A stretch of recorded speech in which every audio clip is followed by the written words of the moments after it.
The Atlantic Division has been a talk of the NBA for the past week, but the hottest club in that division, and the hottest team in the NBA at the moment, hasn't been included in those headlines. The Boston Celtics are the team to watch in the Atlantic Division.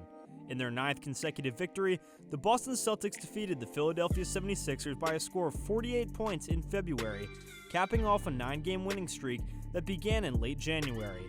Yeah, the Sixers were missing James Harden, who hasn't played since being acquired from Brooklyn on the final day of the season. However, the Celtics were missing starter Robert Williams for the majority of the game, and Marcus Smart went down with an ankle injury in the first half. It didn't make a difference. During this winning streak, the Celtics have found a variety of ways to win, which has turned around a season that was previously expected to end in the abyss. 500 teams heading into a summer filled with questions about whether or not they should split up Brown and Jason Tatum before the season ended. The two lengthy two-way wings actually complement each other very well, according to most close watchers of the club, but that wouldn't have stopped the conversation from starting if they had lost in the play-in after last year's first-round loss. On Tuesday, Brown and Tatum combined for 57 points, but that hasn't always been the case for them.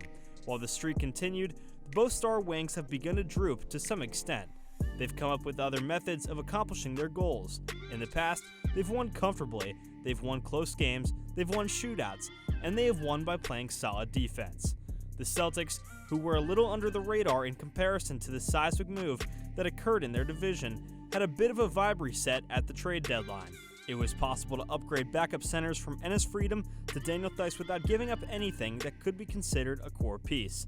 They also upgraded backup guards from Dennis Schroeder and Josh Richardson to Derek White, who combines the strengths of those two players without any of their flaws. In order to shore up a few areas of need, President of Basketball Operations Brad Stevens put in some extra effort at a time when his club was already on a bit of a roll. And now a 7th team may be legitimately added to an Eastern Conference playoff battle that already contains 6 teams who might legitimately be considered real threats to make a deep run.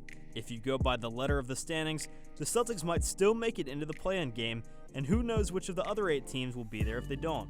But it's become abundantly evident that they aren't a play-in team in the making. Ime Udoka, the team's first-year head coach, appears to be settling into the position he was given when Stevens relocated the front office over the course of the summer. Udoka would often praise his team's effort as the season's dispersing losses piled up, both close and lopsided, over the first half of the campaign. Everyone now appears to be on board with the plan. Boston has the second-best defense in the league, allowing only 105 points per 100 possessions, which ranks second in the league. The public infighting appears to have disappeared as well. After making public statements about Brown and Tatum being ball stoppers near the beginning of the season, Smart drew attention to himself. They had the appearance of a squad that had been together for far too long and had become stale in the midst of Tatum's slow start and the growing pains of a new coach. What they really needed was a few roster altercations and some time to get used to a new voice at the top of the bench, as it turned out. With the addition of White, who has long been one of the most effective defensive guards in the league in San Antonio, the Spurs should become even more dangerous on that end of the floor. Providing the calf injury that sidelined Williams Tuesday doesn't become a lingering issue and Smart recovers quickly from the ankle sprain that forced him out of that game, what is rounded into a championship-level defense as we head into the All-Star break could propel the Celtics much further than anyone could have predicted even just a month ago. How do you guys think that the Celtics fare heading past the All-Star break and into the playoffs? Let us know in the comments section down below. Well guys, thank you so much for making it to the end of the video.